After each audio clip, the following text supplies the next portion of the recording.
Thank you to Chexy for sponsoring this episode. If you want to gain credit card points from paying your rent, super easy. Click the first link down below in the description. You'll create a Chexy wallet. You don't even have to get your landlord involved. It's awesome for gaining points if you're looking for going on any sort of airplane trip or anything like that. It's really great. Rent is probably one of your biggest expenses, so you might as well gain points from it. So check out Chexy down below. They're an awesome company, and we're so thankful for their sponsorship. Other than that, it's been a crazy week. I predicted this. I'm not going to lie. I predicted it too. Don't take all the credit. I predicted it last year. In 2023, I predicted Trudeau would step down. In 2024, I was a few days off, but I would say I was right. And I think that the big thing that was just so obvious was that the population turned against him, and it was only a matter of time before his MPs turned against him. So for those of you that don't know, which would be crazy, but Trudeau resigned, but he's still in power. So we're going to try to explain a little bit today what it means. So he has said he's not going to rerun for the Liberal Party. Remember our last pod when we were doing our predictions, and I'm like, he's going to step down, but he's going to do it in a way that he still keeps his in power a little bit. So because people not everybody knows the word prorogue. They just hear, I'm stepping down, but Parliament's going to be prorogued, blah, blah, blah. All they hear is, I'm stepping down. Don't necessarily know what else he's done in terms of pausing Parliament. Yeah. So basically, how this kind of all unfolded was that, Chrystia Freeland stepped down. The MPs of Ontario Liberals were against him. And Quebec. Yeah. And I think out east somewhere. Forget. But anyways, it made up a ton of seats that the Liberals held. So there were more people against him than there were for him. So, he said in a way where, like, I can't run a leadership race with everything going on in-house. He wouldn't even have won anyway. So what he's done is he went to the Governor General and said, the Liberals need time and Canadians deserve, this are his words, not mine. The Canadians deserve another opponent to go up against Pierre Poilievre on the ballot. So they've prorogued Parliament until March 24th, meaning that the other parties can't force a non-confidence vote. And if he had have just essentially resigned without proroguing it, meaning pausing Parliament, there would have been a non-confidence at the end of January.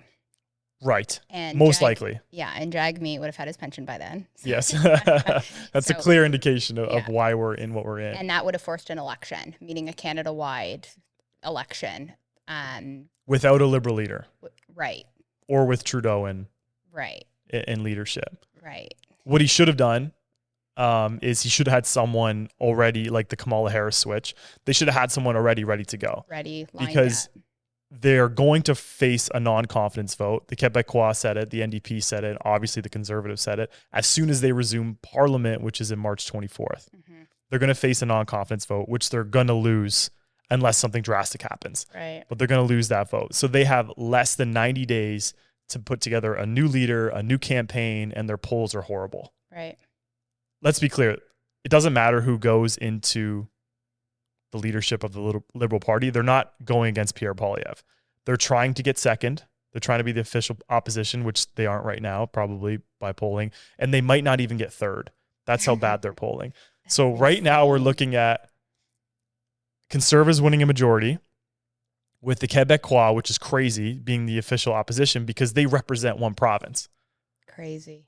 It's happened before, so I've heard, and everything was all fine. But that's just the honest truth, is that the Québécois are most likely going to be the official opposition to the Conservatives. Wow. So the Liberals are fighting for seats, which I think they're going to gain more of because Trudeau stepped down. And if they switch to somebody that has rapport, like a lot of people really do like Mark Carney.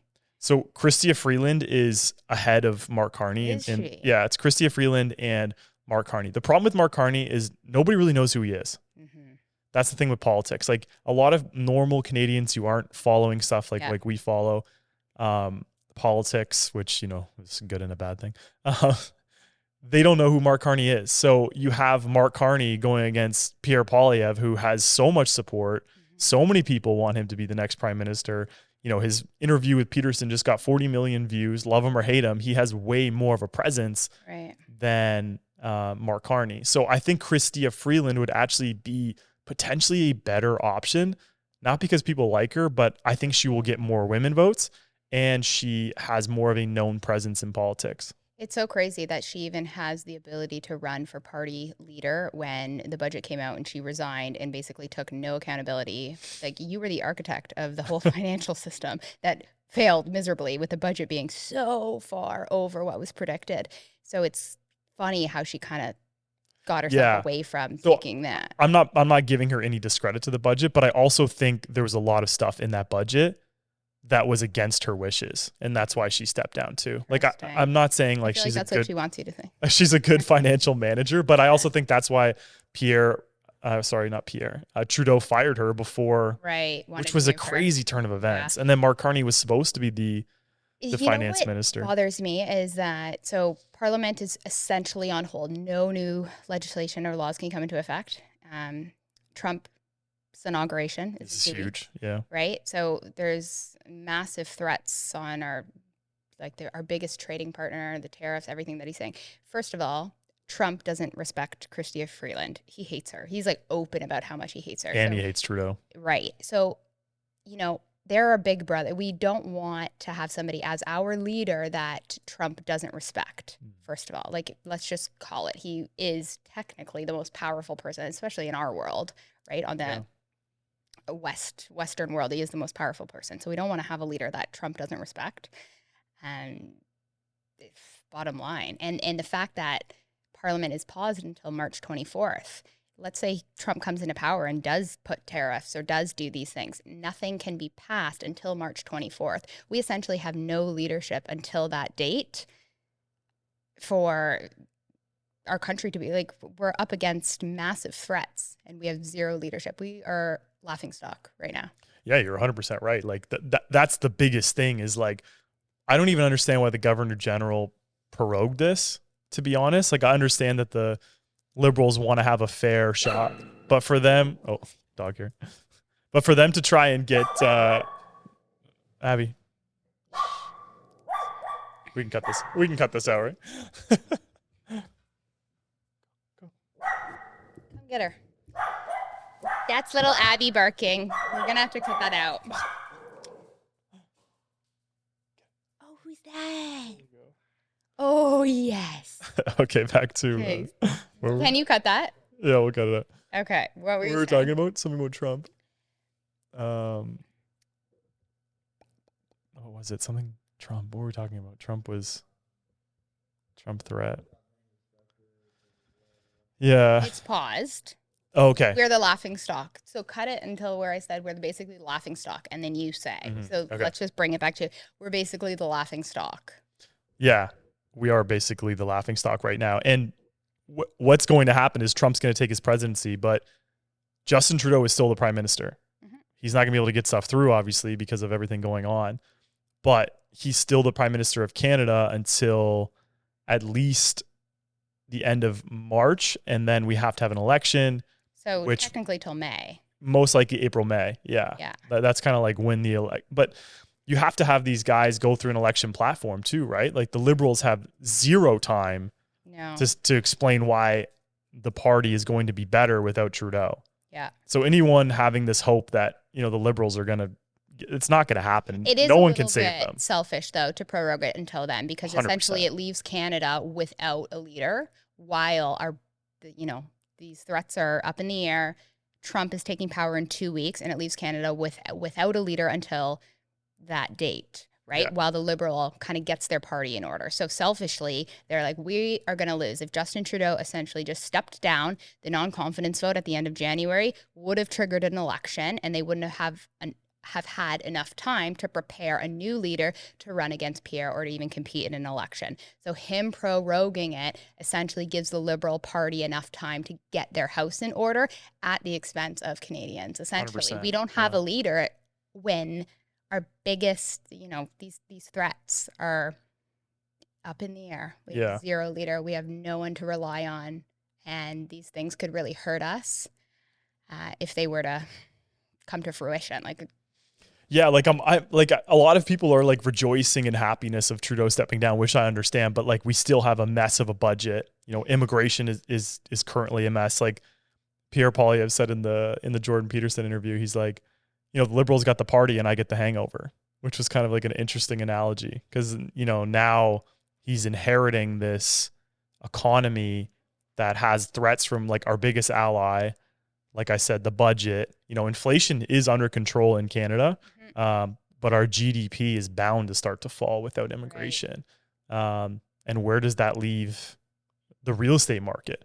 I don't think truthfully, I think that sales are going to like stay very steady because I don't think people are going to want to move. Like what's the direction of the country? All this uncertainty. Remember, economic uncertainty keeps people in place. Yeah. I think it's just people are rejoicing because it's a step in the right direction because people have felt extreme pain and pressure and what's going to change. And then it's maybe just like a little bit of light at the end of the tunnel, thinking things can be different. However, I do want to note that there's a lot of baby boomers too that hate Justin Trudeau. They're very against, that. But if a new leader came into effect, the Conservatives, just as an example, want to, for, old age pension, CPP, change it from getting it at 65 to 67, for example. That would hurt somebody like, my parents. My mom's about to retire. She's 64, right? So there's certain policies that the Conservatives will change, and he's been vocal about these, that don't necessarily directly help some people. So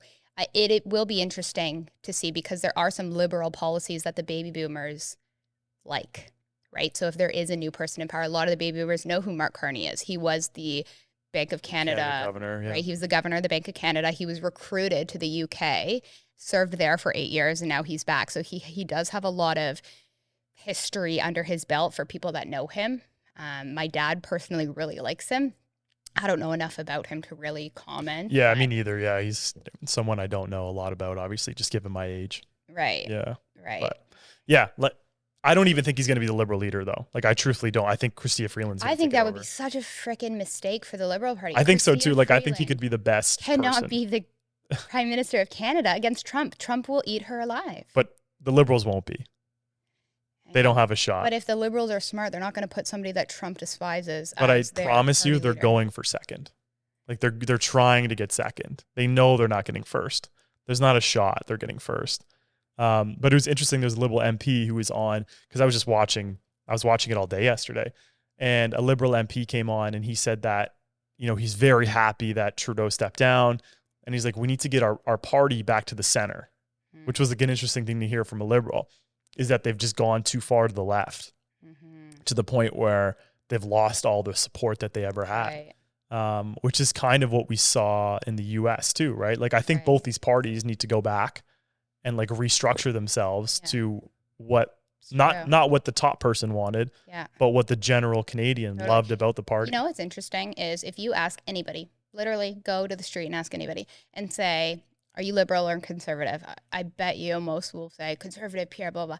And then if you ask them, okay, what policies do the Liberals have versus the policies that the Conservatives will put into legislation? What are the differences? I don't know. They're just thinking, Pierre, Pierre. However, you actually don't know what policies could or could not affect you, right? They're going to reel in a lot of money that's given to the lower class, right? The dental and all of that. You don't know that for sure, though. You don't know that for sure. So I don't know that for sure. And that's the thing is like compare apples to apples. Like let's put it beside each other. Do you know the difference between the policies that the Liberals will put into effect versus the Conservatives? And why are you on either side? Because campaigning, and especially with the digital era now, is just made it. So it's like, Pierre. But it's like, do you actually know what he's going to do for you differently versus somebody else that comes into the Liberal as party leader that wants to bring it back to the center, like he's saying, not so left. Where are the differences and how does that affect your life and what's better for you as a Canadian? So all you have to do, I understand your point.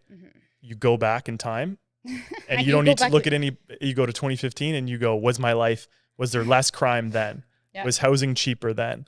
Was it more affordable to live here then? Ask yourself these questions. You don't even need to know the policies. Okay, so let's play devil's advocate here. So if you look at the States, okay, they don't have that cushion like Canadians do for the lower class, right? These, government programs that essentially welfare and checks and all of that, free healthcare and stuff. So their crime and their jails are way higher than Canadians because they're allowing people to be more desperate. Desperate people, not everybody, but that leads to more crime. More desperation leads to more crime, leads to more jail. So they're paying for it either way. Either they're paying for the jails and all of the crime, or they're paying for the cushion for the bottom. So either way, you're paying for it. Whereas Canadians, we don't have as many jails, like nowhere near, but we give the bottom a cushion to be less desperate. Now with all of the overspending and everything has gotten so expensive that that's no longer helping as much. So it's creating more desperation, yes, which is leading to more crime. Which to your point, is leading to more homelessness. So why do we have, if we're helping the bottom so much, why is there more homelessness?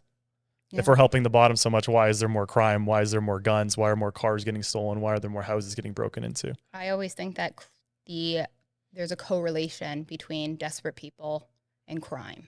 So when the Liberals say that they're helping the bottom half or they're helping the lower class, yeah, then why is it way more expensive to survive today than it was before? Right? Like that's something you need to ask yourself. It's a fair question that's more rhetorical than what I can answer. But if you look at what the Conservatives are going to do, and let's be clear, like I will be clear with my position politically, as I am Conservative. I plan to vote Conservative. But just to be devil's advocate for the sake of the podcast is if the Conservatives plan to cut a lot of these programs that the Liberals put into place, won't that lead to more desperate people and then increase crime on it? Like how does crime... So what programs are you talking about, though? The programs of, the government supporting people that are making low wages. So I don't think Conservatives are getting rid of that. The thing that they're talking about is dental and child care. So you can spend as much money as you want, but like what's the result of it? Right. So I think dental care helped 1 million people. Yeah. But there's 41. So what about the other 40 million people didn't get any help? Right. And it just increased our budget, which we pay interest on. So you're spending more money on interest payments than you are on the actual dental program. Yeah, no, I agree with that part of things. I'd say especially if we're that far over budget, things like that need to be cut, and it is what it is. But I think there's ways that we can actually find to afford it, which is you have more exports. Like you use more of your natural resources and you create more money through exporting, and you have a good relationship with the States, and you don't kill projects that create money and create value for a lot of people. Yeah. Back to the tariffs threat. I was thinking about it, and then think about, for example, the car manufacturer industry. That's a massive industry, and cars aren't just simply made in Canada or made in the States. It goes from the States up to Canada, back to the States, up to Canada, back to States. So it crossed the border many times for a car to be completed. Where do tariffs wouldn't even be really possible for a lot of industries that require cross-bordering services for completion. Yeah, the thing with the tariff is that, like, first off, like the tariff easily goes away if you just spend more money on your borders. It's like arguing with your mom about cleaning your room. Like you just have to clean it up. Like and Alberta's done it. Danielle Smith is striking deals with like she's basically being a prime minister herself just by okay, yeah, you're right. The borders are not safe and I understand your concern. We're going to fix it up. Here's our plan. Here's what we're going to do.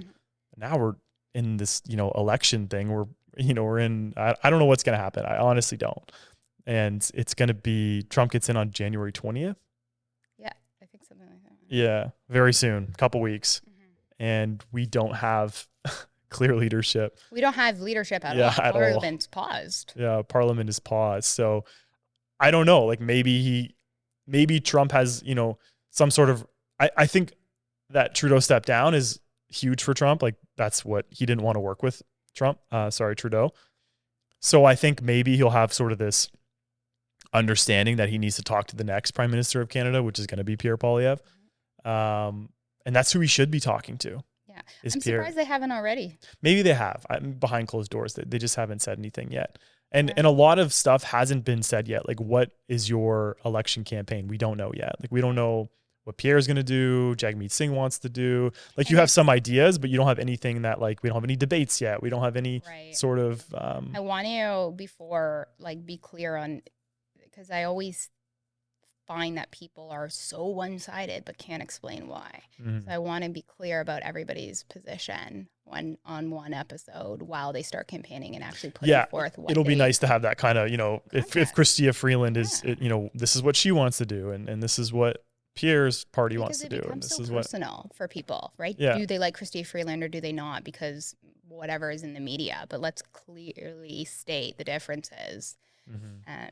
Because what could serve one person could very well not serve the next person. And again, a good example is my mom retiring. She will likely still be conservative. She sees what's happened, but she wouldn't have a pension for essentially the next 3 years instead of just getting it right away. So her versus me, right? We could be so opposed based on little policies that could differ, and how much of the population is in my mother's shoes versus, a millennial like us. Yeah. And I think that's why the Québécois has a lot of support, because I think people who are living in Quebec are being like, this is the best party to support us and what we want and what we believe in. So, there was a funny thing. There's like a funny thing going around Twitter, like from people from the States. They were like, it's so funny that Trudeau has to resign in 2 different languages. Like it wasn't painful enough to do it in one. He has to go and say it in French. Did you see his papers blow away? Yeah, they just flew off. He's going up to the podium to resign and his papers blow off into the wind. Yeah, it's pretty crazy. So I think on Polymarket right now, Pierre Poilievre has like a 92% chance of winning. Polymarket's like this decentralized betting. Yeah. And it honestly, it predicted the Trump victory very to It has T. everything. Polymarket's like even just reading the bets that people are having. It's crazy. You can't do it in Canada. I tried. So you have to have like an offshore account. And it's crypto based. So you bet via crypto. I don't think in the States they could, but if you have an offshore something, you can bet on it or something. There's some funny bets there. But it's crazy how accurate it is. Like it's actually freaky. There's even bets that state like how many times Trump will say this word or something in his speech. Like there's some funny bets and people go on it. It's nuts. Yeah. It's a cool platform. But anyways, honestly, like where does this put housing? Like I don't know right now. Like it, depends when the election happens. Like when is that really going to happen? Like could Jagmeet say he's saying no confidence, and then all of a sudden he's back on Team Liberal? But I don't think he will. The last non-confidence vote was December 9th. It was just before. Yeah. So he's continued to show support to the Liberals until his pension kicked in. So it's just obvious. Go fund me. I was dying. Yeah. But he could be the official opposition too. I mean, I don't know what's going to happen, right? Like he could start really appealing to young people. I don't think he will, but like the official opposition is probably going to be the Québécois. And that's crazy. How many years since? I don't know. I can't remember when the last time was, but I think this will be probably one of the biggest political events in our lifetime. Like, I don't know if it gets more just the drama behind it. Like Elon Musk was tweeting about it, and all these people in the States were tweeting about it and stuff like that, and other countries. There's opportunity for Canada though right now. I think so too. I think it's opportunity. Like we are sitting on the brink of a massive change that could go one of 2 ways, and it could be really good. Canada still has massive on our resources that are not really tapped into. Like there's so much wealth there. I know, it just makes me sick. Like but maybe this is what we need. I think this is what we needed. And I think with Trump going into the next presidency as this resource, like I want to be resource independent. Yeah. And like they were their biggest ally. I honestly think it could really unlock a lot of potential for many provinces to make money, get our deficit down, have a good relationship with the States. And not be so, the words kind of virtue signaling, because our climate goals didn't go down under Trudeau. Like we still polluted more. Yeah. And I still am like for the climate. Like I think we need to find responsible ways. But like we said on the show so many times, like people's standard of living is not willing to go backwards. So we need to use resources, and it's better we use our own resources than import them from other countries that really don't care about climate. So I think this puts us in a good direction. I think the economy and the dollar will be choppy all year. I think that's like, Pierre can't come in and save us tomorrow. No, it's going to take time. So I think in 2026 we could see more sales, maybe an increase, but I think 2025 is, depends when you bought.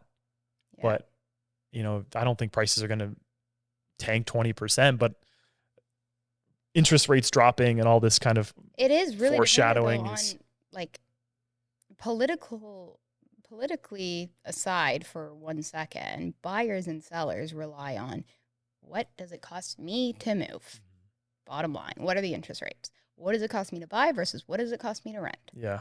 Right? So that's what's going to trigger an uptick in sales or not. I think there's going to be another decrease, one more, probably a 0.25 next Bank of Canada meeting. So I do think the spring will be busy. Yeah. I don't think the bond yield's going anywhere though. I think it went up today. The 10-year went up in the States because they had a job opening increase that they didn't expect. So I think companies like kind of held off to see who the president was, and now there's more job openings. Yeah. Meaning they need to hire more people, which means that not TIFF. What's the US guy's name? It's off my head. Anyways, the US, like the Tiff Macklin of the US, Jerome Powell, he won't drop rates as quick as they thought because the job openings went up. It was not supposed to be like that. So we'll see. We'll see what Trump gets in soon. So we'll have lots to talk about. Yeah. And then we'll monitor the Canadian real estate market. Let's see where it goes. Right. Yeah. Just right now, this is the big headline. This is the big news that we're probably going to get change in power. It's exciting. I think that a lot of Canadians want this, and we live in a democracy. And if more people want something, it should be that way. It should. Yeah. We shouldn't have to pause Parliament. Yeah, we shouldn't have to prorogue Parliament. Have had your party in order, knowing this was going to happen. You knew this was going to happen for how long? He just held on. Yeah, He held on for so long. He held on, and now you need more time to get your party in order at the expense of Canadians while there is a threat of tariffs and Donald Trump taking power in 2 weeks. We have no leader. Big person to blame too is Jagmeet Singh. I mean, he's kind of behind the curtain, but he selfishly kept us going for his pension. So a lot of people would though. If you were in his shoes. Yeah, I know. I think I would have said no to it. What's 2 more months in his head? It's like, what's 2 more months? Well, nothing's going to necessarily change. 2 more months, I get my pension. I think a good thing to do is like, can I look in the mirror and be like happy with my decision? And if I was him, it would be a hard no. But he hates Pierre and he hates the Conservatives. So maybe in his mind, he can sleep. Too. He can sleep fine. And here's another devil's advocate for him. If he really truly believes in his policies and he voted Justin Trudeau out, and it triggered an election, he wouldn't have kept his minority government, so he would have lost all power. So if he believes in his policies, there is a little bit of, no, I have to, still work with Justin Trudeau, even though I don't necessarily agree with everything right now, to keep what I've put into, policy and what I believe in still in What's the saying? Right? The devil I know is better than the devil I don't know. Right. So if he just simply did that and Canadians are like, oh, you're not doing it for your pension, well, he'd be giving it up to himself because he wouldn't even get minority. Like, nope, that's done. So yes, his pension, but there's a little bit of, hey, I want to hold on to these seats and this minority government with the policies that I've put into play that I believe in. Yeah. So there's a little bit of that. Yeah, so there's my devil's advocate for you, Jagmeet. There you go. Everyone's entitled to their own opinion. And yeah, like don't get lost in all this stuff, guys. Like don't lose friends over it. Like it's just politics. Oh my God, you see people are just like, oh my God, it's like night and day. And like, I love being passionate. And I think politics is a participation sport, but don't lose friends over it, for God's sakes. No. Just have questions ready. Me and you just questioned each other. Yeah. It's very civil. Yeah. All right. You got anything else? No. That's it? I think that's all. Yeah. We just kind of wanted to update you guys on what's going on because a lot of people were like, not understanding what was happening. And even I wasn't understanding it at first. We had to I had to dig into it too. Yeah. Well, like I said last podcast, I said he was going to give up. He was going to resign, but he was going to do it in a way that he keeps his power. And he did exactly that. I was like, ugh. Power makes you hungry. Yeah. Yeah. Anyways, guys, thanks for listening to this episode. Again, check out Chexi. If you are paying rent, it's actually awesome. You gain so many points. You'll easily in 1 year get a free flight somewhere, which is awesome. So check them out in the first link in the description. If you're thinking about making a move in 2025, again, we always want to work with you guys. So please book a call in the link down below. It's a Calendly link. It'll just say book a call with us. If you're in Toronto, Hamilton, Oakville, Burlington, and some of the surrounding areas, we totally love to help you. Even if you're not ready tomorrow, don't worry about it. We can set something up for the future and kind of give you advice on what you should and shouldn't do. But yeah, we'd love to work with you guys. So click that link down below. Other than that, lots of drama, but we'll see you next week. See you next time. Bye.